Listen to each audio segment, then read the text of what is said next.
Ladies and gentlemen, we are going to start officially today's town hall meeting. We have over 100 people. We know that because we had 100 surveys and they're all gone. So some people didn't get a survey.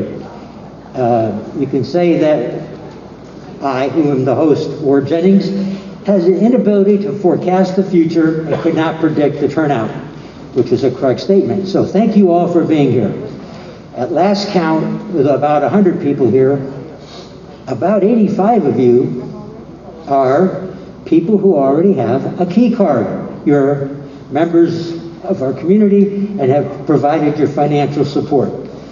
There's at least 15 of you who we really want to hear from because we want to know what it would take to motivate you to provide financial support to keep our community going for another 60 years.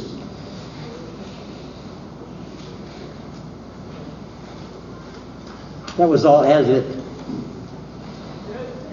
What I want to do at this point is introduce the current directors of Dreamland Villa Board of Directors. We have over here Donna Sharp. She is the president. Kathy Chismar is the secretary. Our vice president and treasurer, Kim Rogers, was unable to attend today. Elise is right here. Deborah is here. She's an interim director. The others are all elected. Is Anthony here by any chance? Okay, another interim director is Anthony Pagano, who is not here. Thank you.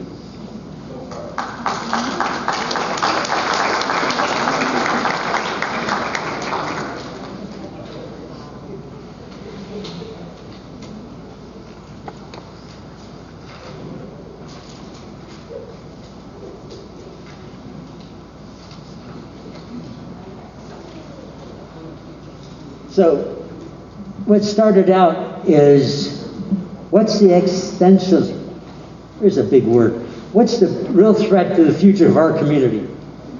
It's the challenge facing our community, like any other business, is that business needs revenue to operate. So that is the single most complex issue that we have to face.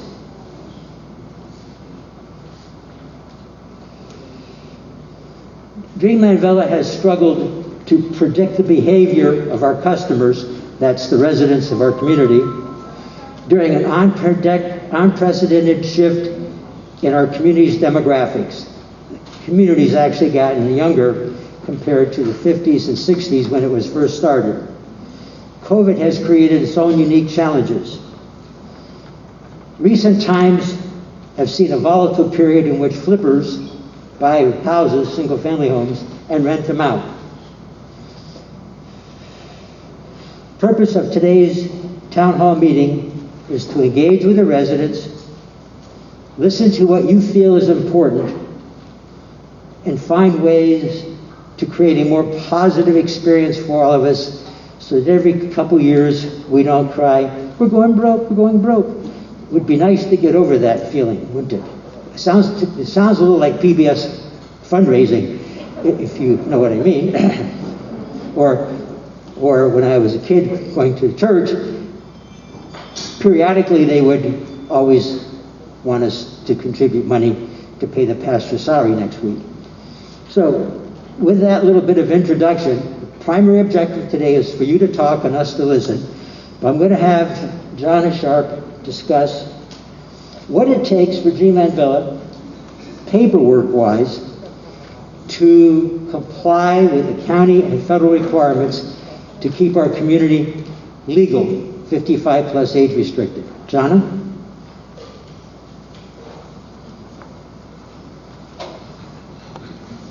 Good morning, everyone. So I know that the 55 plus is a big issue for everyone. The majority of our residents are interested in keeping us 55 plus. And I know there's a misconception out there as to what's involved in keeping us 55 plus. So every year, at the end of the year, Maricopa County sends us a form and asks us to verify what percentage of our residents are 55 plus. We must meet a minimum of 80%. That doesn't mean that the other 40 or 60, whatever it is, 20, don't have to be 55 plus. So I put together some statistics here. So we are required by HUD and HOPA regulations to renew our verifications every 2 years. So what happens is when you purchase a home, the escrow agent or title company is supposed to get an age verification affidavit. It's a notarized document that you sign that states that you are 55 or older. And if they don't get that for us, we have to hunt it down. Our office staff has to call, send letters, and get a copy of that, or the original for that. That is the only document that we truly keep on file, the notarized, verified age verification for you. Did you know that in 2 months, our compliance number can drop below 80%? In 2 months, that's all it takes. So that is why we send out and work on this issue every single day in the office. It's not an easy task, and we don't always know if you're still on the property. We don't know if someone's passed away. We don't know if someone's moved. Did you know there are over 600 affidavits that were not received last year? 600. That means our office staff has to track down 600 affidavits. That's not a small task, considering that we're doing other office procedures. And for everyone that we don't get back, we have to do a background check. We run a background check to see if the home is still owned by you. And if the home is still owned by you, we kind of have to assume that you still live there. But if you don't return the form to us every year that goes out with your request to pay your annual fee, we don't know. We don't know if you've moved. We don't know if you've passed away. We don't know what's happened to you. So we can do a background check, which takes a little bit longer to verify that. But the only way that we know that even homes are for sale is that Julie Rickley, who is one of our realtors that sells here in Dreamland Villa, is kind enough to send to us a listing every month of homes that are on the MLS listing. So we look at those listings, then we go and we send the title company an escrow package, and that includes the verification. So once that home closes, hopefully the escrow company has gotten that form signed. If they don't get it signed, and let me tell you, realtors and escrow companies, title companies have been so busy this past year that they just fly through the paperwork. They only want to get that house closed. That's all their concern is. So we have to follow up on all of that. So that is why we ask you every year to verify that you are still 65 or older, 55 or older, and that you still live in the house. So this is not a process that can be done in somebody's backyard or in their home office. This is a whole process that requires a lot of work. So that is why we request these. So please, please, please fill the form out. Whether you pay your annual fee or not, fill the form out with your name, your date of birth, and just pop it back in the mailbox for the office. Any questions? Or you can do it online. Yes, you can do it online. Thank you. Oh, do we want to take questions? Over here? Can you put what you just said into maybe the Dreamland paper at least, or because that is a question I've had for very long. So I talk to a lot of people, and they always say, "What does it take? What is this over 55? Why do I have to pay the dues for that?"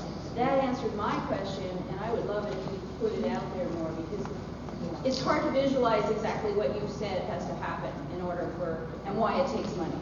Okay. And thank you for telling us that. I will do that. I'll see if I can get it in for the March paper. Ma'am? Yes. We actually did not receive our form this year, and I think it has something to do with the mail system. So I went to the office and requested that our address, all mailings be sent to our permanent address wherever you live, because it seems like if it comes to our Mesa address here, it doesn't get forwarded and we don't get it. So we didn't get ours this year, and I just stopped by the office and filled it out, but I wondered why, you know. Okay, so it sounds like there's several people that didn't get theirs this year. I do know there were some issues with the postal system, which we have no control over.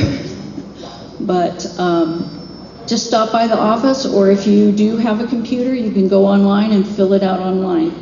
But they come out every year toward the end of the year because dues are required to be paid by the 31st of January. There's always a lot of talk about the age 55, 55 plus age restriction community. But what exactly are the benefits of that? Is it tax, or we just don't have little kids running around? Well, one of the benefits, I mean, for me personally, is that I don't live next to someone who has little children that wake up at 6 in the morning and go out in the backyard playing and laughing and all of that. And it's not that I don't like children, it's just that I've reached an age where that's not the lifestyle that I want. One of the other benefits is that it does it's an older community, aged community, and we have benefits here for that age group. We don't offer things for children other than pool hours for kids. And I personally, I moved here because this was a 55 plus. I wanted that quiet, peaceful neighborhood. But as far as financially, I want to amplify that. If you look at the adjacent neighborhoods that are multi-aged, multi-generational around Dreamland Villa, you will notice that there's a high density of people residing in those houses and more than one or two cars. Those cars are either in the driveway, they're on the sides, on the streets, and often in those neighborhoods you'll see them up on jacks getting fixed. That's a huge difference in that compared to ours. Now, granted, Dreamland Villa has an exception. Everybody can find a house with a microphone that screeches, and say, well, there's a house with a car up in jacks. Yes, but the number is hugely less than the areas around us. So we have a quieter neighborhood, and probably the statistics show we have less crime in our subdivision than do some of the other higher density housing areas. okay, we do have. The ability to enforce any of that. But Well, okay, enforcement. The county, because we're a county island, the county helps with that. And I know that in the back there's a gentleman named Larry who was able to get the deputy sheriffs to remove a car off the street that had been there for a long, long time. He also we got a dead cactus that had fallen over for 6 months removed, working with the county.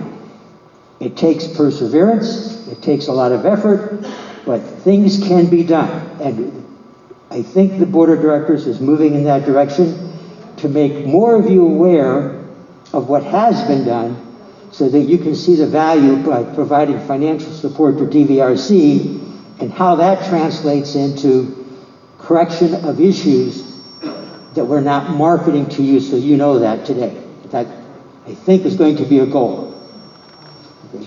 so I do have someone over here that would like to respond to your question about what are the benefits. Marcia?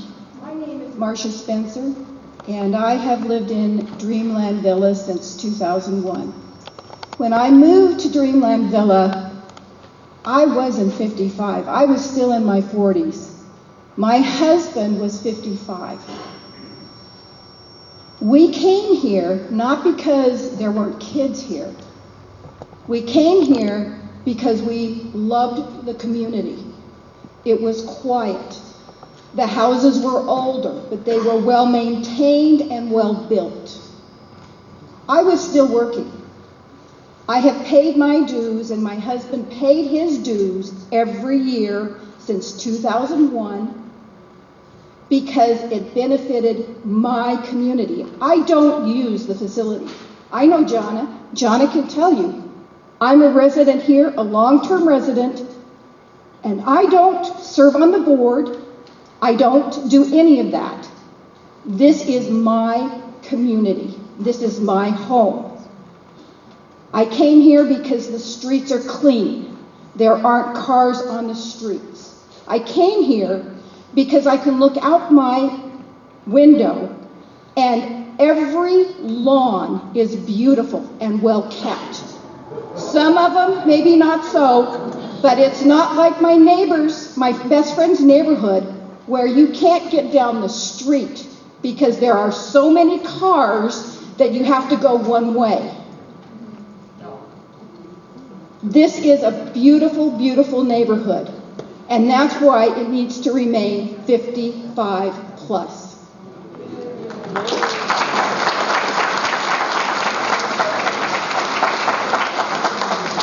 So we actually started to move into the next phase. So give me 1 minute, because there's a backside to your agenda. If you'll flip it over, you'll see that the reason we're focusing on having a town hall to find out what it would take to motivate residents to provide more financial support is to address the slide in both membership and in revenue that's depicted on this chart, okay? What we really wanted to hear from today are those of you who haven't purchased a 2021 or 22 key card. What would it take? Why don't you purchase a key card? And what would it take for us to motivate you to provide financial support to Dreamland Villa? I think for sure all of us want to keep it 55 plus. But for those of you who haven't provided donations or purchased a key card in the last couple of years, what would it take for that to happen? One of the things to keep in mind, back in 2011, there were 3,694 residents who paid the annual fee. Today, it's 1,649. We've lost 2,000 fewer residents support our community today. That's going to affect change. Okay. So with that, is there anybody who would like to express an opinion as to why they're not paying their annual fees? And when this person speaks, when these people speak, the rest of us, please respect their opinion, be kind. It's their opinion, and if you talk more than a minute, I'm going to wave my red flag as an indication that you got 1 more minute, and then it's time to turn it over to someone else. Yes, ma'am. We just purchased our home in April, and I'm working full-time, so I'm not using the facilities. And because I was always told it's voluntary, I didn't pay it. But it seems there's very separate issues with the 55 plus is an entirely different issue. And I think if that was separated in your mailing, I would gladly let you know that I'm over 55 years of age. But I probably didn't send it in because I wasn't prepared to pay the dues. The other issue with that is, I know there's a lot of part-year residents or half-year residents that come for the winter. Maybe they feel like they should only pay for the half a year that they're here. I don't see any provisions for breaking it down into monthly payments or quarterly payments, which I think would make more sense for those part-year residents, that they could just pay for the months that they're actually here. I think that would, and I suggested to one of your board members that possibly it should be per household, not per person, which would make a lot more sense to me. And like I said, breaking it down, I would gladly pay $50 a quarter. But having to come up with 190 seems like a lot for me when I don't use the facilities. So I think I had no idea you needed that piece of paper for maintaining 55 plus. I thought that was in the CC&Rs, and I didn't think that would change. But if it is a 55 plus restricted area, why are we having more younger people move in then that aren't qualified? So I can answer part of this. First of all, Dreamland Villa doesn't have CC&Rs. Those are items that were created by the legislature subsequent to Dreamland Villa being started. We have declarations of restrictions. Unfortunately, Dreamland Villa was started between 1958 and terminated its construction and sales in '79. All that precedes the state legislature creating HOAs, planned communities, or associations. Therefore, we have no deeded document making us 55 plus. That's why we have to rely on the county ordinance to keep Dreamland Villa age restricted. For what it's worth, the city of Mesa no longer uses the senior citizen overlay. If all of Dreamland Villa or any section was annexed into the city of Mesa, you lose your 55 plus status. Because current governmental agencies in the state of Arizona say age restrictions have to be in the CC&Rs, which we don't have. Therefore, we only have to have the county ordinance and the federal documents to keep us what we are. You can't create CC&R? No. Oh, no. Okay. This is maybe a little off topic, and some of you may not want to go down this path again, but back in 2002, an attempt was made to make Dreamland Villa an HOA.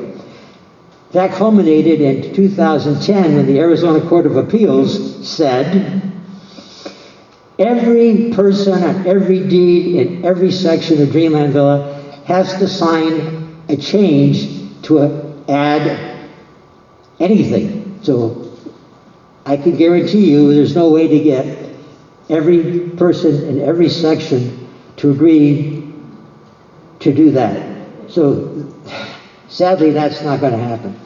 Okay, we have another person who would like to talk. I'm going to ask you to stand up also so that our video recorder can see you better. Yes, sir.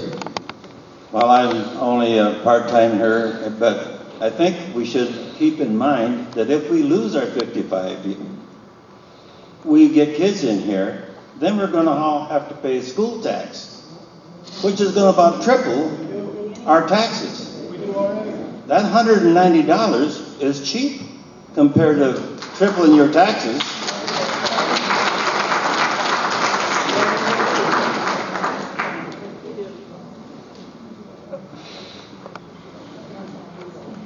We're getting microphones up here. I want to point out one of the analyses one of the comparisons. How many of you pay rural metro? I do.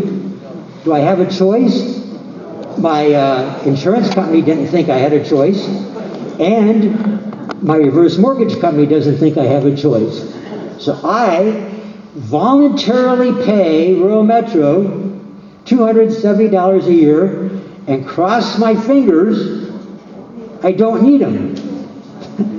So my point is, I pay $190 a year to keep the community 55 plus, and boy, I hope that stays, because I'm not excited about changing that part of my community. Ma'am.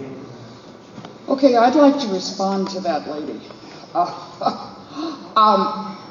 I have lived here a long time, and I haven't paid dues most of that time because I got fed up.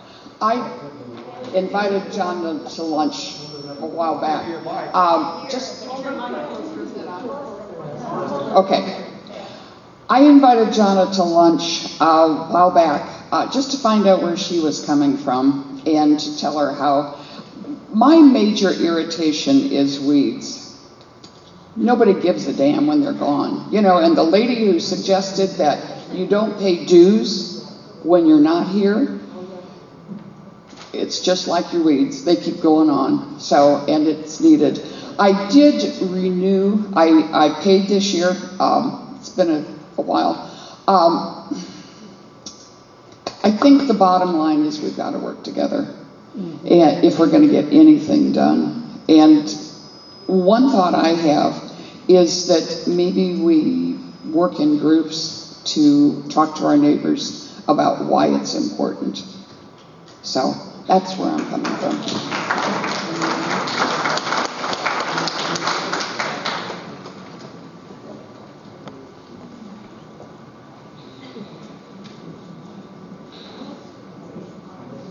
Wait just a minute. Following up on your comment, if we could break the payment down, it would help enormously. It's our slow time at work where we're not making much money. It's Christmas time or right after. We just don't do it. Okay. Because you can't. And then, or people that don't use the facilities per se, but want to support the community, if we can maybe have a separate membership, which I know this is going to make more work, but for those people with a different card or something so we could attend meetings but not use the facilities. I think I want to make it clear that there are options for you to pay your annual fee without writing a single check for $190. You can make quarterly payments already. That's already part of it. But what I hear is we need to do a better job of communicating that to you so that you know that, and I think we'll make that in our notes today. Is there an extra charge though, because that's done through the credit card, correct? I don't think there is anymore, is there? Because when I did it a few years ago, there was an extra That's changed. There is no longer a separate fee. I don't know that. Yeah, I hear, that's what I said. I hear that we need to communicate some of those changes. I will say this, those of us who attend board meetings know this on account of it's discussed at the board meeting, but obviously we need to market it better to you folks. We have a lady up here who'd like a... Well, I was going to say the same thing. I think the time of year is wrong and the way you're doing it was wrong. When we bought our house, we bought it in November, and they insisted we pay a full year of membership for 1 month. Who's they? Then the office. Then, when we finally decided to join, it was raised quite a bit in a very short amount of time. And right at the holidays, that's very tough when you're trying to support your family and your community in giving to those that need it. So then you have January come around, you have health services asking for money, you have Dreamland Villa community asking for money, and you have the posse asking for money. It's very difficult for us unlimited incomes to make that a possibility. And then they wouldn't take a credit card. Okay. What year did you purchase your house? 2012. 12. Okay. I can tell you that since 2012, there have been a huge number of changes. But it's not you are been right. communicated. Pardon? It's not been communicated. I hear you. Okay.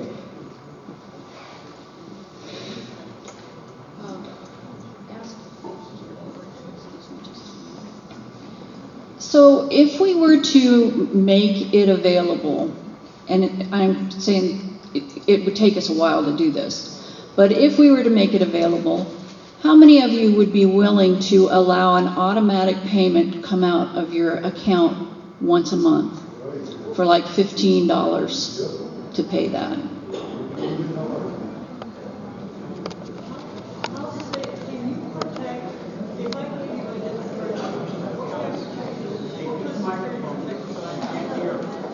Okay, she's asking how do we protect her data if she gives us a credit card number or a debit card number.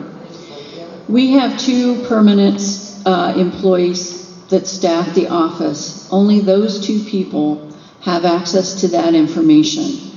We have a shredder that we have in the office. When anything is, after it's used, we shred it. We keep a book of payment plans with information. People can give us a check in advance or give us a credit card number, and we run it through at a later date to make their payment on a quarterly basis. So I would feel that it's pretty safe. As far as, pardon? Hackers. May I just ask, has there been any violations of the data to this point? There has been no violation of our data to this point that I am aware of. No.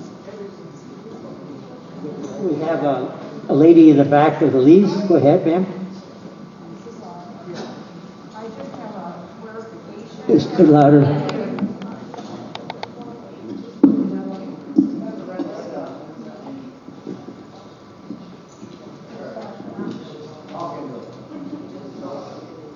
Can you hear me? Okay. I have a clarification that I need. My husband and I moved here 18 years ago and absolutely love this community. He passed away. My income dropped dramatically, so since he's been gone, I haven't been able to pay the dues. I was unaware of the fact that I could have broken the amounts down to something more manageable. So I just found that out. I probably could have done that, but I'm not clear about the certification and the dues. Is it the dues that qualify us for a 55 plus, or is it the population certification? I think that's a separate thing and probably should be possibly kept separate. You know, even in the form, that it should be made clear that if you do not send in this form, we don't have a proper head count, because I think I've pitched it a couple of times because I thought I had to pay my dues with that piece of paper, and by the way, I haven't received my certification this year at all. Okay, so one of the issues is because we don't have the revenue from dues to pay the office staff, so that would include the postage of sending out separate mailings to each individual in the community. So it's very important that the annual dues support the office staff to keep us in compliance. And $190 a year to keep our community safe, in compliance. I agree with is you. Very important. I agree with you. Okay. Certain circumstances sometimes changes a person's life. Okay, so now is the money, keeping the money separate from the population. So is it, and I agree with supporting the administration. I know that there's an office, those people have to be paid. There's payroll that has to be met. There's this place is kept immaculately, especially for the aged. I'm proud to live here. Had I known that I could have broken that fee down into smaller increments, I would have done it. So I know that now, and I will begin that process. But is it the fee that constitutes the head count, or is it the head count that constitutes the head count? the head count is based on the number of residents, dwelling units in Dreamland Villa. Right. Of those dwelling units, we have to document that 80% of the dwelling units in the 18 sections have a person residing in it at 55 years of age or older. That is not a dollar number with dues collected or the annual fee collected. The point is, in order to minimize mailing costs, the past decisions is one envelope getting both the annual fee and the affidavit made more sense than multiple mailings. Totally, I agree with that. I just don't think it was clear on the form. I think we all hear what you're saying. I would like to move on to another person. Was there somebody over here? Oh, yes, ma'am, go ahead. Just a suggestion to help cut the mailing costs. Have that form printed in the newspaper. There would be no mailing costs, and the paper would go to every house in the community. Okay, that's certainly an idea. But the past survey done in 2014 that had 895 respondents, 15% of those respondents said they do not read the newspaper. So while it may be an approach that we can look at, when you have 15% of your community who won't look at the newspaper or threaten bodily harm to a poor senior citizen who's delivering a newspaper because they don't want him on their driveway, which has actually happened, we start to run across some curious situations. But I think we'll make a note of that and look into the feasibility. Yeah. Communication seems to be the biggest topic with part-year residents, with full-year residents, and people that are on the board. What we're offering as a community is a solution to help cut costs and to raise membership and to raise the income. Plus, make it affordable to everyone throughout the year.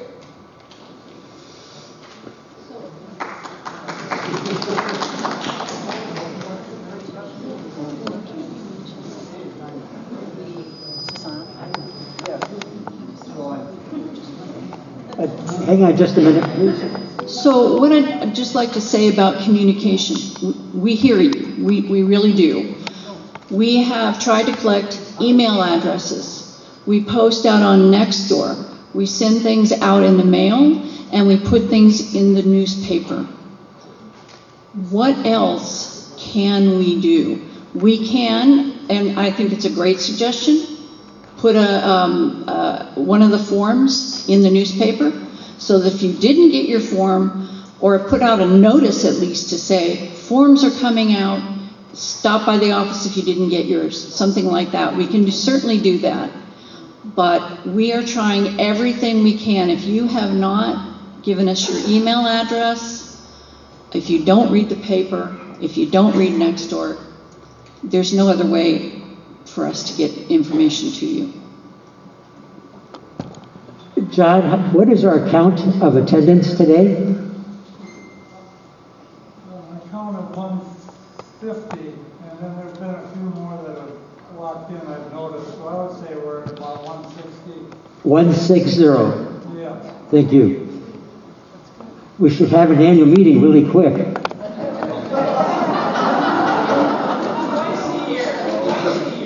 So let me just one more second. Please, all of you who do have a current key card, come next Saturday so we get a quorum for the annual meeting. Yes, ma'am, go ahead. I don't know, is this on? Okay. We've been here, my husband and I, since I believe it was 2007, and came here because it was 55. And there's a great bunch of people in Dreamland Villa. And we have volunteers that have put in a lot of time. And if you look around, you're going to see that sometimes it's all the same people that are doing all these things, but they do a great job. And I think we should all be proud of our community. And I don't think, and someone brought up about part-time. I have my own story because there's been questions about the posse, and I honestly, personally don't know anybody on the posse. But I can tell my story. I went away, I went down, told them I was going to be gone. They came by to check my house while I was away. I came home 2 days early. Guess who was at my door that afternoon to check and make sure they're there, support them. I realize that these things come, and I'm very glad to hear we do have a way to do quarterly, because this is something that's come up. I think I've seen a big change with this board. There's a lot of things that have come about, and I think that there will be better communication with everyone, and this is how it starts, right here.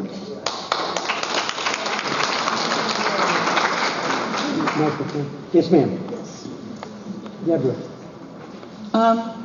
My husband and I moved to Dreamland Villa in 2014. We loved it here. We loved the quietness. I did a lot of research in a lot of communities, and this was obviously the best, most friendly one that we wanted to move into. I volunteered on the board for a short time when they needed, directors, so I kind of know what's involved in some of these procedures. It's a lot of work. It's a lot of administrative work. I also agree, and I have a lot of neighbors that refuse to hear about paying any dues, period. They say, I don't want to hear about it. I just want to live here. So it's hard for me to talk to them. I think, and we talk about administrative costs, and we talk about people who are part-time. We talk about people that use the pool, that use the lapidary, that use some of the other facilities. It would take some research, but if you had a different tiered system, bear with me here, for an administrative card, in other words, somebody who does not use the facilities. For those that do use the facilities, have a different level, have a different color card. I'm not sure what it would be. Those that use the pool, obviously, and some of the other, all the facilities would pay more. One nice thing about that is that if you find that there's not enough usage in those facilities, you could shut them down. So that's a way to find out, and I know you have sign-in cards for some of these, but, pay for use. If you're going to use it, pay for it. If you don't want to use it, don't pay for it. And if enough people don't pay for it, we don't have it. Just an idea. To follow up on what she just said, there is a meeting with a professional to give us guidance on how we can create tiers or stratifications to address what you just said, so people will see if it's legally possible for the IRS to approve a resident to have a key card and a separate key card to use the activities. There's some question. This is an IRS decision, and if anybody knows anything about the IRS, whatever they tell you today will be wrong tomorrow. So we are going down that path to find out if there's some choices available to us that might give us more flexibility. And by the way, this was also suggested in the strategic plan report written in June of 2020 that we look into this. So it is something that's being pursued. Sir. Would somebody please address the misconception that I've heard since we moved in here, that being, that's just a voluntary club that I really don't want to belong to. I hear that a lot. And I just try to explain, no, it's not. And I'm falling on deaf ears. So, pursuant to the governance of the state of Arizona, Dreamland Villa, as a nonprofit, cannot mandatorily require anybody to do anything with money. Every penny you spend is voluntary. That's why I pointed out, I voluntarily pay Rural Metro. I don't like it, and I don't want to use their services, but at least in Dreamland Villa's case, I get to have the same neighbors some are a little younger than me, some aren't. But anyway, my point is, all monies we receive are voluntary. Keep in mind, we're having a 60th anniversary. Dreamland Villa was started in June of 1961. That's when this building, Reed Hall, all the campuses and amenities that we know were first created for the community we live in today. I personally don't use much of those facilities.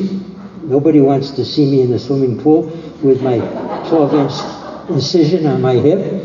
But my point is, I like the 55 plus, and I'm willing to make that investment into keeping it that way. What we need to do, we need to find ways to motivate more of the residents to also share our opinion. We have somebody else over here. Go ahead. Yeah, I've been around, well, my mother and father, they bought the house I'm living in right now back in '83. I used to come and visit, and my God, this neighborhood was so beautiful. There were so many activities available for anybody, and of course when you have your card and you pay your dues, you can use the pools and stuff. Now I've been working, I'm still working, but at the same time I don't get to use the facilities. Once in a while we'll go swimming. This year I haven't gone. Last year I probably went about, a few dozen times because I had family here. Nothing is nicer than having all the facilities available to you, but a nice thing too, it draws people that are good people to our neighborhood. Your property taxes are going to be, as far as your value of your houses, are going to be more valuable because of the quality of this community. And I volunteer still, and I'm going to be working with the 60th anniversary party. And I wish everybody would be part of this because we would have the most amazing community ever. And we all have to be together as one and make things happen. Thank you. The problem that I got with this whole thing, okay, I'm a full-timer. Every time I drive by Farnsworth Hall, welcome back, seniors, we're open, blah, blah, blah. What is here in the summertime? Because am I under the wrong impression that everything is closed here in the summer? Because I've been here 10 years, dude, and I'm telling you, I have not seen anything. This parking lot is empty during the summer. There's nobody here. You know, I mean, it's an education process for everybody, I think, that really needs to happen. If there is people here and there's functions that can happen during the summer months for us 365ers, you know, I mean, it should be stated, because when we moved in, we were told Farnsworth is closed during the summer. And we drive by and there's no cars here, so there's nothing going on. You know what I mean? It's an education. That's why I haven't paid the one night. I'll be honest with you. You are correct in the past. Some years Farnsworth has been completely shut down and the AC's been turned off. Other years it's been left open. They've even had pickleball played in here at times. But your point is, the activities that are available to the residents who are here in the summertime should be promoted so they know they're here, so they can get to enjoy it. I hear you.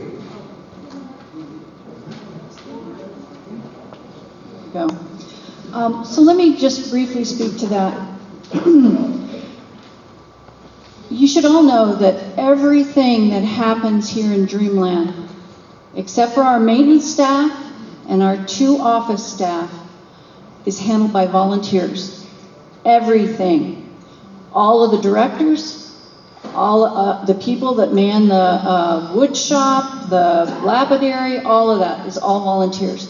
So these events are only, these activities are only open when we have a volunteer that is willing to be a monitor for that activity. So that is why some things are closed. Now, Farnsworth Hall, for instance, we just signed a lease with TAD Management. This place will be hopping all year round. So, but we will also have events over at Reed Hall. We'll try to do some happy hours. We try to do happy hours on Friday nights. We don't get a big turnout. We'd like to see more people show up, but That's why you don't see many activities in the summertime. A lot of our people are snowbirds and they move on for the summer and then they come back when we're more active. Wayne, go ahead. A couple of items here. In December this last year, 2021, when I renewed, I asked if I could use my credit card and I was told there would be an extra charge. Item number 2, I think that there are people here that would volunteer to go around and talk to new residents, old residents, about the benefits of being a member of our organization here. So there are people who are willing to help, but they've never been asked. Okay, I want to, I don't know if this is where you can hear me or not, but we just moved here, okay? I love the community. It is so friendly. The area is very clean. I have moved with my husband's career, we have moved to many cities, many states, many neighborhoods. I do not like a HOA. I moved here because they did not have an HOA. I spent almost, 3 years looking for a place to live. I am a senior, and I want to say, one, I'm a little nervous, but to solve the problem about the mailing, you can send 2 pieces of paper. 1 piece of paper, 1 color, 1 piece of paper, white. Have it in the same envelope. Have it say, this is a requirement, a must for your fees. They can do it if they want, and you can decide how you want to do it. How to bring money. I would raise the buy-in fee because you have people that are buying the houses and renting them. There'll be more people renting houses than buying them and living in them. So that part I would raise, and that part people would be, at least invested at the very beginning. And then you can separate according to usage of the facilities. But once they buy in, they've paid enough money that at least for a year or 2, it has nothing to do with their fees. It's enough for the facility to continue moving. That's what I have to say. So I have a question. How many of you rent? Okay, thank you. It's going to have more and more people buying these places to rent them out as years go on. So one of my theses about our customer base, we've got 2,750 single-family houses in Dreamland Villa and a number of duplex, fourplex, triplex, and apartments. Point being, it seems to me that we get homeowners more engaged in providing financial support than we do renters. The challenge has been when you get into marketing, how do you motivate a renter to support Dreamland Villa when they don't have an investment in a house? Because if they don't like the neighborhood and you're a renter, you can go try and find another place to rent, if there are any, and at a price you can afford. So I'm not a bit surprised to see homeowners here today. Thank you very much for attending. Another question in the back. I wanted to speak on behalf of what the gentleman said about nothing going on in the summer.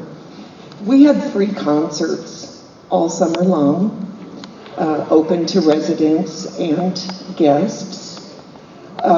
Many of the classes were open, but yeah, the population does slow down. so not as much, but we have been trying to organize some happy hours. We've got some dinner shows in the plans. But the COVID has made that also challenging. So one of the things that my committee's trying to do is to get some affordable, because we know we're all on limited incomes. We know what it costs to go out to a dinner and a show. So we're organizing some things for the residents here that involves some entertainment and dinner and fun with your neighbors and community. And then on behalf of the dues that we pay, I think probably a lot of us in this room have come from HOA. And I also think that many of us in this room purchased in Dreamland in order to not have to pay those HOAs where they just go up and up and up and there's no control, and yet have all the same things. We have a safe neighborhood, we have the pools, the hot tub, whether you use them or not. They do help. If you were to sell your house right now, I believe those things are a benefit. These homes were reasonable to buy. So now this community reaches out. We've sent things in the newspaper. We've all heard and read on Nextdoor. We need dues. We need to keep this place clean. We need to pay the staff. We need to keep our 55 status. We're all here pretty much for the same reasons. I believe that. So I'm just going to, with that, say thank you for your time. I want to point out, just before you start, ma'am, that one of the huge benefits, even if you don't use all the activities, is you can make a wide range of friends. Because I'm looking around this room and I see about 20 faces that were at J.J. Madison's last night for our happy hour. J.J. Madison wasn't happy to have 20 of us, but we were there anyway. And we do a Taco Tuesday. We go, I don't anymore, go hiking on Mondays. So this is a great place to make friends who are in your age group, not 20-somethings, that have similar interests that you do. And that's a hidden benefit that we haven't talked about today. But yes, ma'am, go ahead. Yes, I moved here almost a year ago, but I rent an apartment from Farnsworth Bricks. They didn't tell me anything about a fee. It was in their paperwork. They didn't mention anything about it. They just said, oh, that's the fee for Dreamland Villa. And I thought, what's that about? So I paid it, and I love living here, even though I rent an apartment. Did you get a brochure by any chance of advising you of the benefits and activities that are offered? You did not get a benefit? No, okay. I did not. I did go to a newcomers meeting after I moved in here, and that's when I found out about the fee, and I paid it that day for the entire year. And I've paid my dues now, and I feel like I love this community that I live in now, even though I rent, and I could move anytime. But I'm gladly paying that fee. So do you feel you're getting a value for your annual fee? Yes. Thank you so much.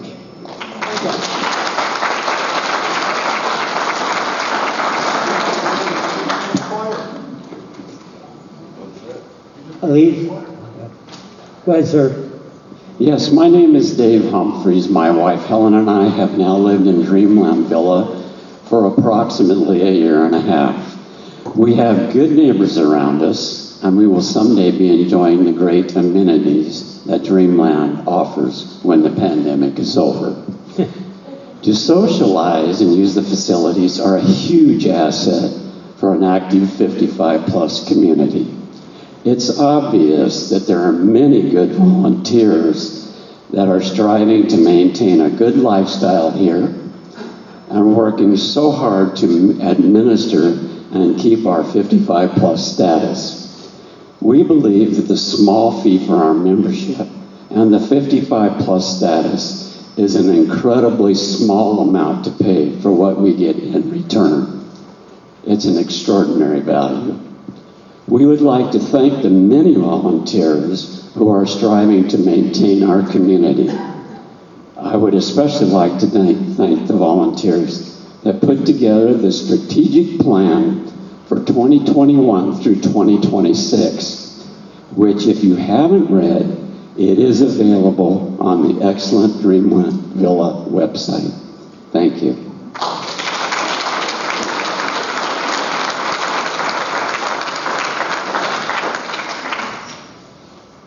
Hi. I have several comments. One, it's a question. Is there tax incentives to be in the 55 plus community? Heard this guy talk about schools, didn't pay, heard over here, yes we do.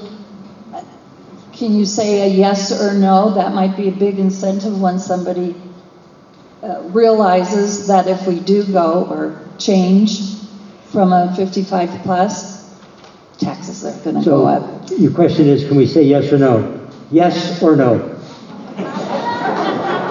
But the answer to your question is this. Probably half the people have one opinion and half have another opinion, and one half says their opinion is based on research and they've talked to some people, and the other half will say the same thing, and the two opinions are incongruent.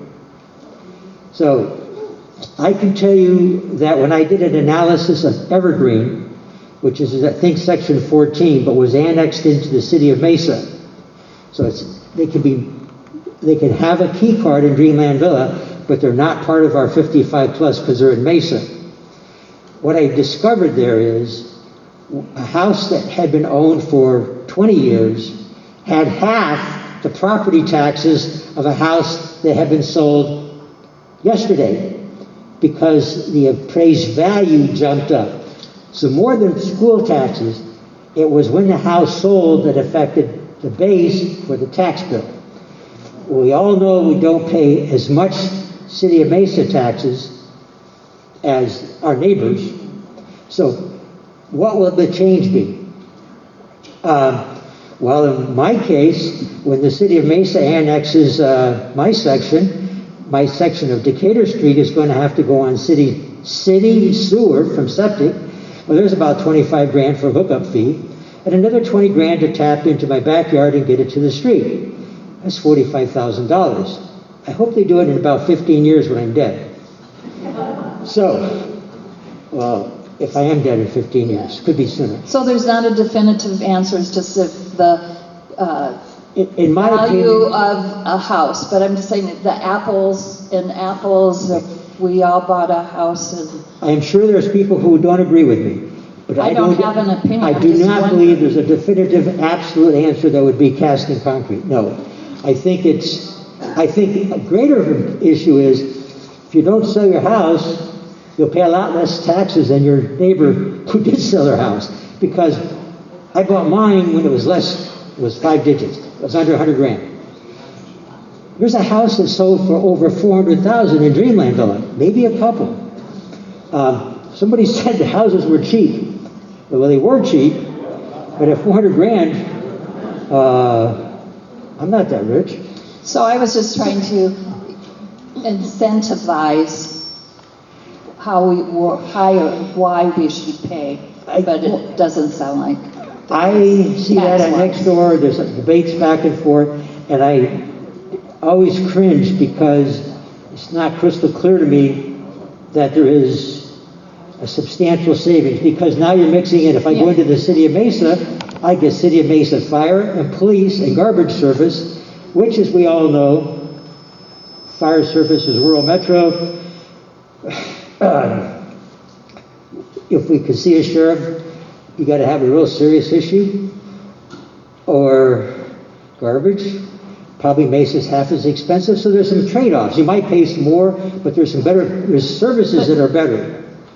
But Ward, I don't think her question is about taxes. I think her question is, being 55 plus, is there a value, or does it provide a financial benefit for us? Is that correct? Yes, so the people that say I don't have the $15 or the $190, to be able to say, well, this tax cost would be this.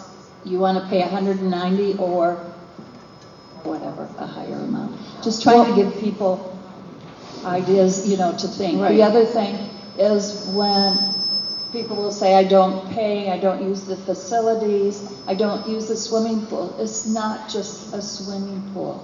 We're here in this room. It's clean, it's been painted over the years, whatever, the upkeep.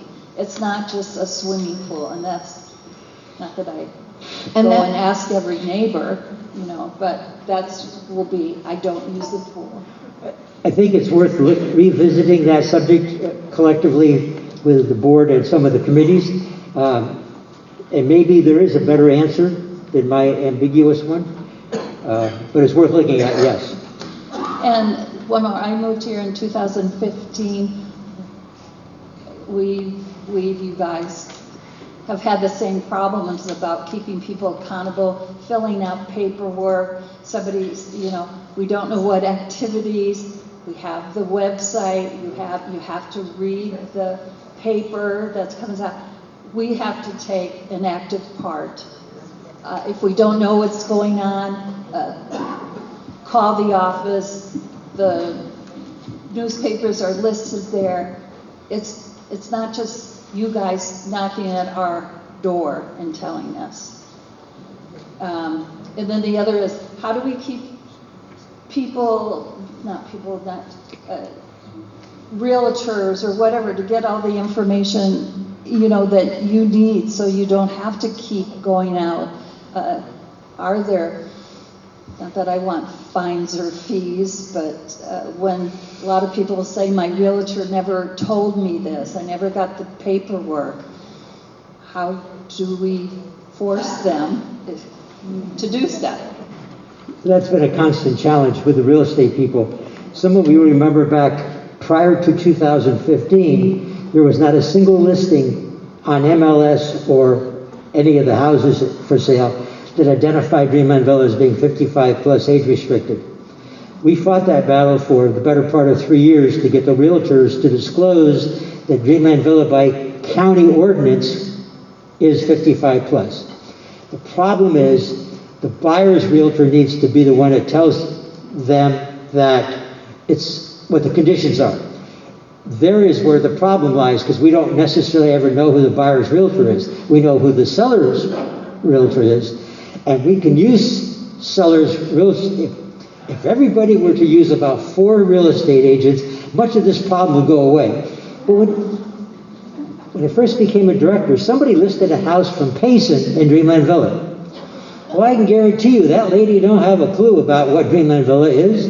She don't have a brochure, and she's not going to try to sell Dreamland Villa to the buyers of that house. That's sad. But we can't say, you've got to use this realtor because they're my friends. I'd like to, but we can't.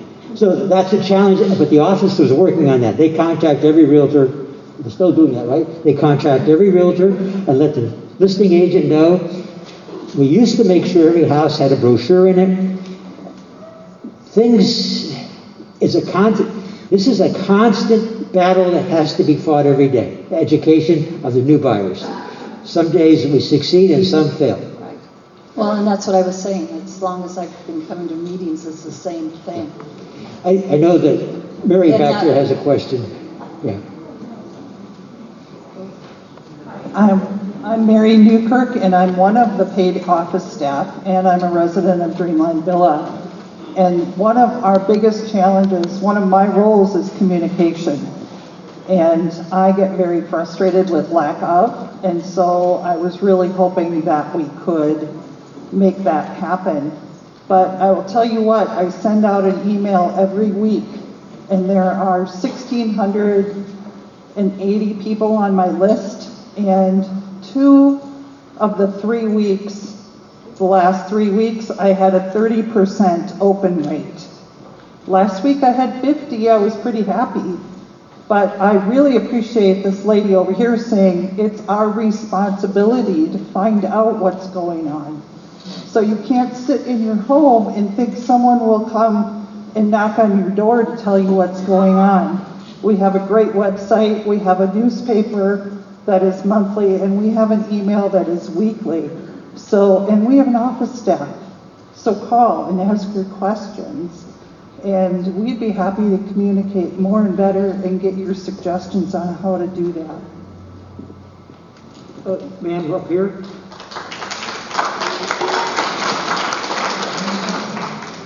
I haven't said anything yet. No, I'm kidding. I'm new. We're new. We've been here since April.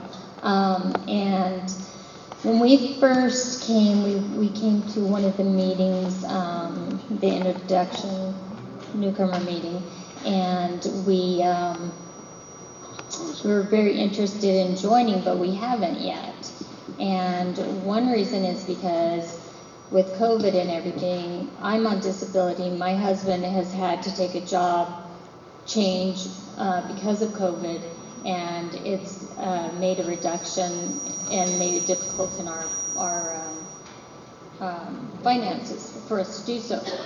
I think a lot of people, is that this mic doing that? Hold it closer to your mouth, please. I think that I think a lot of people are having the same issue with finances during COVID. It's been very difficult on a lot of people. It would be a lot easier, I think, to sell. I was an activity director in my old life for the USO, and I did huge, ginormous events, and had to raise a lot of money. And if you want to raise money, you have to keep it open to the masses or make it a fee that everyone can afford. And making it an affordable cost will bring in a lot more people than you're going to bring in right now at the fees that you have. And opening up your events to everyone to buy tickets for is going to increase your event 100-fold. Opening up your dances to whoever wants to buy a ticket is going to increase your dances by a whole bunch. It's just going to raise your money up so much more that you're trying to raise by doing some small things. Also, I wouldn't go to the cost through the mail to mail out too much paperwork. You have people delivering papers at the USO. They used to have to go to every single ship and get these guys to read this stuff. Well, they just printed it in their newsletter, in their paper, and they delivered it to every single person. And they made one page that was a parent read, and it was stuffed in the middle so that they knew that they had to take action, it said. And then they would take action on that. I have a question. What is your opinion of the 190? Is that too much?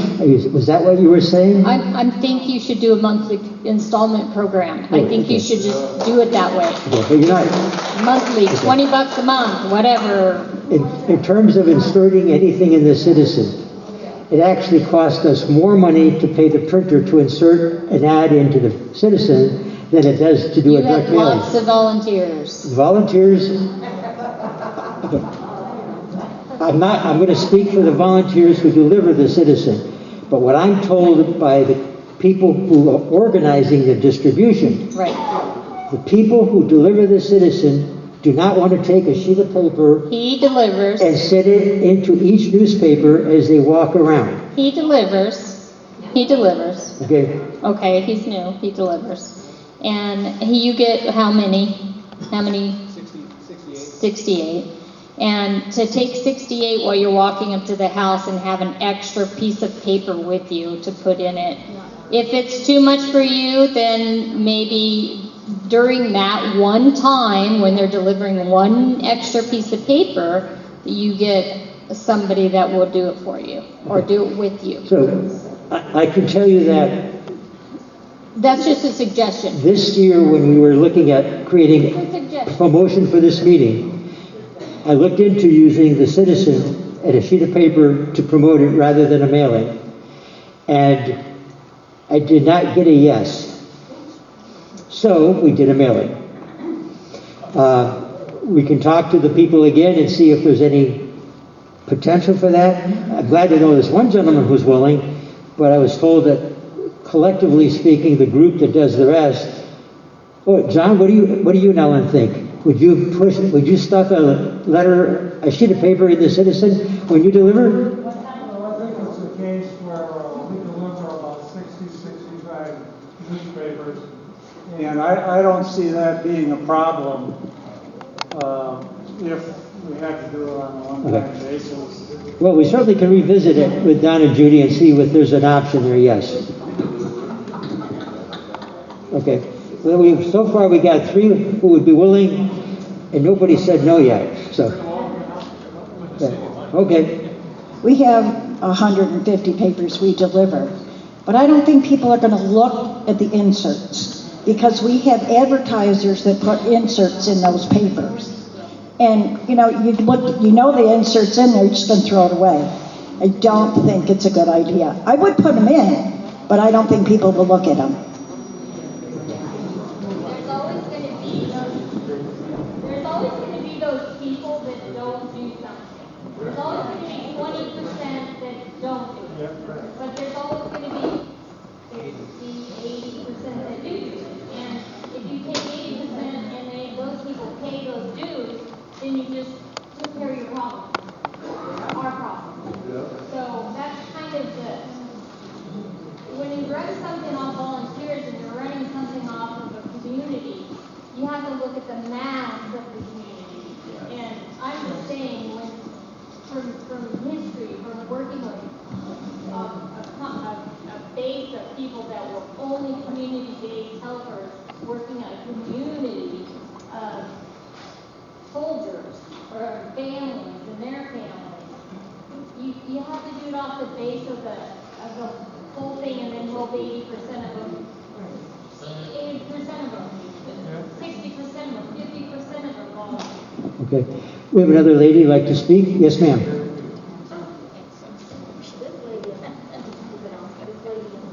Has raised her hand over and over again.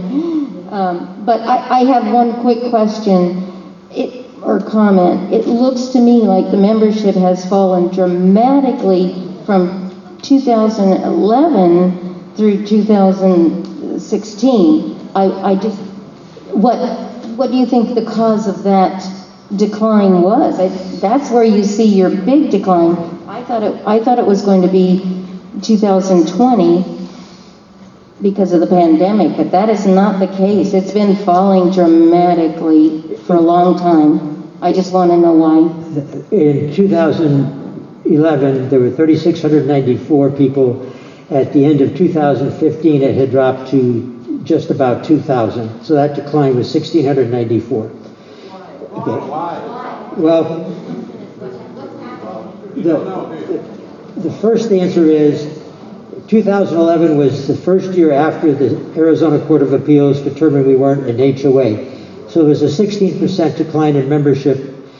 Key card holders, dues, people provided financial support between 2011 and 12. In 2014, over 400 people in this room agreed to increase dues by $50 or 40% from $125 to $175. The result was 400 plus people did not renew at that higher rate. So we lost 15% of the prior year in that increase. All right. Now, since then, the decline has slowed down. But the critical statement is 2021 ended up with a negative cash flow, roughly $13,500. That cannot continue. That's why there's an urgent situation. I can't live with negative cash flow too long, otherwise my sons will get real ticked off. And we're not like the federal government. Dreamland Villa has to have positive cash flow.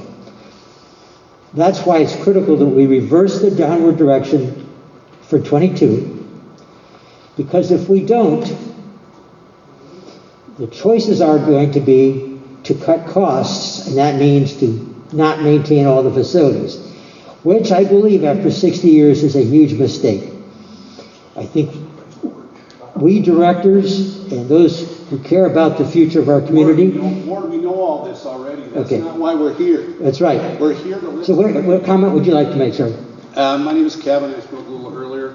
I've been in Dreamland Villa for 3 years now. I did not pay my dues in 2021. I did in 2019, and I have now in 2022. And for the most part, and what you said, if 80% of the people here paid their dues, if 80% of the people here paid their dues, the vast majority of what I've heard so far is just preaching to the choir.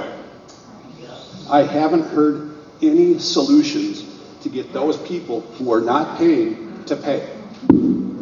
Because we don't know who is not paying. That's the only one that you guys, and that's already been there. What we need to do is survey every resident and get a statistically accurate vision of who's here, who is not, who's paying, who is not, and why. The green sheet here is a good start, but it's so insignificant number, you can't tell who's paying and who's not. There's a lot of work to be done. And the best solution that I've heard so far is to split it into 2 organizations. You've got a nominal $10 a month that it goes strictly towards the 55 plus, which I do support, and then a voluntary additional amount to be a member and use the facilities. Otherwise, everybody's just patting each other on the back and telling us what a great organization we are. We've also heard that people are looking for payment options. Yes. Yeah, and that will help, but they're not saying that they won't pay the fee, they're just saying they're looking for payment options. Right. Yeah, so we need to come up with some real solutions here. Well, Thank you. I can tell you in the works right now, we have a database of all the dwelling units in Dreamland Villa, and there is stuff in the works to break it down so we know by dwelling unit in each section what the renters, the single families, owner occupied of the single families are, and come up with an analysis so we can target market those areas. That's in the works.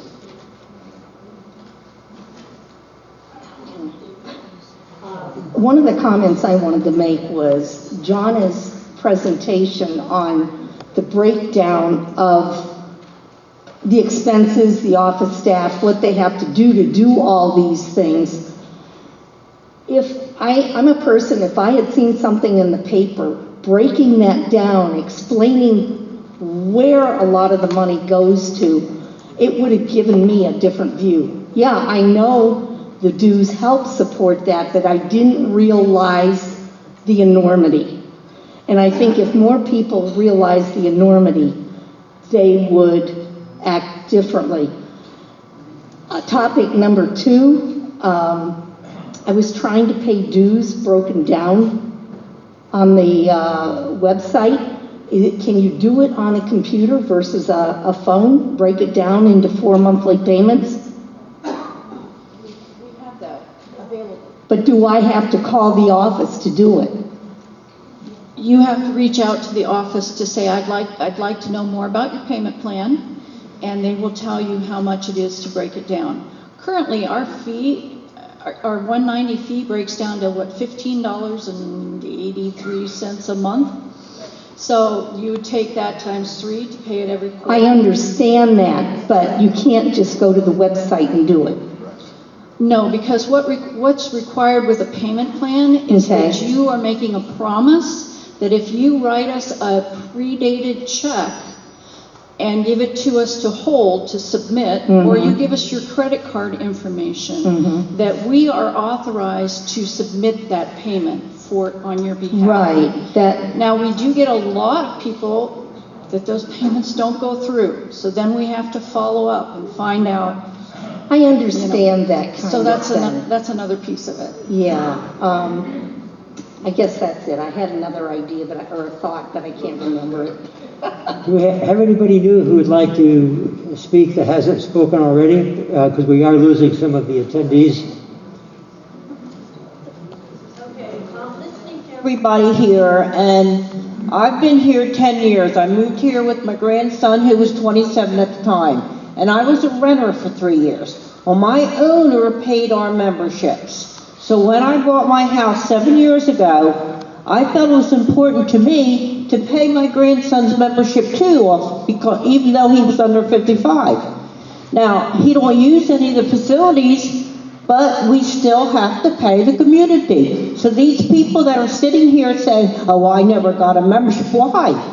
Also, I have another question. I have renters on either side of me. Neither one know nothing about the membership or anything. Why can't the owners of these houses, they're paying big bucks for their rent, be instructed to pay their memberships? I mean, what is it with the renters? Like I said, my daughter just rented 2 months ago. Her owners are here, and they pay her membership. I mean, add it to the payment. I mean, what is the big deal? Yeah. I think Dick over here, Debbie Dick wants to ask a question. I can tell you that in 16 and 17, I did ask every landlord of a single-family resident to give them a brochure, fill out the affidavit for the new renter, and to add the $15 a month to the rent. And it was the result was underwhelming. It has been tried. But does that mean we shouldn't try again? No, we should. But things that don't work don't motivate me to keep on doing them. But yes, Dick. We have two very large properties here with the facility here at Farnsworth and also down the street here at Reed Hall. Not just the buildings, but the parking area and all that's included with that. I'm not sure how encumbered we are with the TAD lease, but is there any possibility that the community could, you see these fireworks tents up, and nobody likes fireworks, but somebody's paying some bucks to put up that big tent. Is that a possibility? We could rent out the part of the parking area to one of these outfits to peddle their fireworks 3 or 4 times a year. What about a deal with Maricopa County or something to where they set up a drive-through COVID testing station or something along that line? I mean, it seems like there's a lot of area here that's not being utilized to its fullest. If we could get testing kits, we could make a fortune. We have one more question. Is anybody else? Oh, over here. Yes, ma'am. Deb, hang on a minute. Yes, ma'am. Wondered if you guys were aware that we're having a community garage sale, I think February. If you're saying no, it was in the newspaper. What I think is, I think about garage sales and I think, oh, I really don't have that much to sell, but here's an opportunity for all of us to come out with our knick-knack and maybe join a neighbor next to it. Free advertisement. All we have to do is put a sign on the corner. To me, it's a great opportunity. I've seen people or heard them talk years past. Anyway, I think it's a good opportunity. I think if anybody makes a lot of money, you might think about adding a little donation on, to Dreamland. So, if you weren't aware, is this garage sale here at Farnsworth? Is it a community No, garage it's sale? a community, as far as, there was a little ad, you put a sign, and it's advertised. In years gone by, yard sales were held in the parking lot here at Dreamland Villa. And that's, when I heard you say community garage sale, I was thinking of those that were traditionally here in the parking lot. A person paid $5 to get a booth, and then this was an area that... And I've been to those, but here, I can bring my coffee, my chair, right outside my door. I don't have to bring all my stuff here. I'm just saying it's a good opportunity for us all to think about what do we have. This.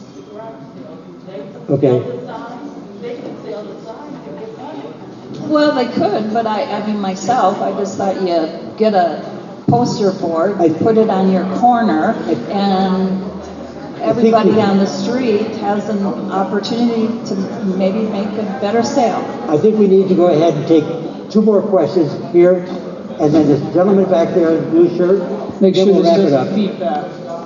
Hello, everybody. I'm Deborah, and I've been thinking about what I can say to try to encourage everybody to support Dreamland Villa. My husband and I moved here this summer from Texas. We had a duplex for 30 years in Austin, Texas. We were living there for 30 years. When we first started, our taxes were $2,300. We did not buy and sell, but we watched our taxes go up, up, up. And this last tax, our taxes went to $13,000. So we're musicians. We had to move. We had to sell our house, and luckily we sold and made some money, fine, but we moved here to Dreamland Villa, and my taxes are $1,300 a year, okay? Just try to look at that, $13,000 to $1,300. And if you could realize that this is happening all over the country, and we need to protect Dreamland Villa from raising our taxes. And if we stay together as a community of people, then this $190 is a small price to pay. If you've ever gone to the pool and laid on the pool and watched the planes go by, I used to do that with my father when he was alive here. That's why I'm here. I'm here. My grandfather came to Dreamland Villa, brought my mother and my father, and we've always loved it here. So I'm just sharing this personal information about my taxes to give you a perspective of what we're looking at if we do not support this community. All right? I don't know what you pay. This gentleman back here. That looks like it might be Dennis. Yeah, so until Dennis gets his microphone, can I just say that as a 55-plus community, we are recognized as senior citizens, and there are options for senior citizens for paying taxes. You can have your taxes kind of stabilized by providing your income tax forms for the last 3 years. So there are, I guess one of the good benefits of being a 55-plus community is the fact that we are in a safe haven for senior citizens. Can you hear me? Go ahead, Dennis. Am I on? Yes. Okay. My name is Dennis Zerbe. We bought here in 2004. We're seasonal. We love it here the way it is. A little quick math, and it looks like if we have around 2,800 homes here, probably $150, maybe a little more than that, a home would be all the money we're used to having and getting along with. I mean, it's really an irony that we have to do this. I'm concerned that we're in a death spiral where we have no ultimate source of income except what people contribute. If we're not getting the people that buy in more or less to be 100% involved, the new residents, ultimately those of us that are going to end up paying higher and higher dues to try and sustain what's left. So one question to everybody is, are we getting the new residents to sign up and pay their dues? Because we've got to start there, I think. Thank you. And we do that at the new residents welcome. Sin Monday is the one that puts that program on. It's the first Saturday of the month from October through April. If you have not attended one, you should, because it's a great way to meet new people and find out more about what we have here at Dreamland Villa. Okay, we've got,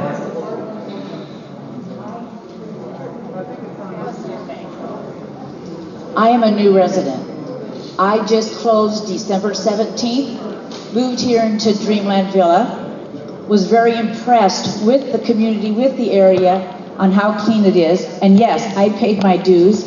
I am a seasonal, and doesn't matter to me. I'm not going to pay for just 6 months that I'm here. I'm going to pay because I want to support this community. And we want this community to be able to thrive and not turn into something that all of us bought because it was a 55 plus community. So we've got to take pride in our community and try to support it. If it means that you can't pay the full amount, they've already have said that. They were asking for you to pay $75 a year just to be able to help support the community. This community is a beautiful community and we want it to stay that way. so, we'll close the meeting with this one comment. And that is, the challenge facing Dreamland Villa's leadership is to find ways to motivate the residents who aren't here to financially support Dreamland Villa. That is the single existential threat that we have to overcome. How do we motivate people to support our community so we can keep it our community? And that is what I expect to see the leadership work on in the future. And next year when we get to this time, you're going to go, hey, they accomplished something with your help. Have a good day, folks.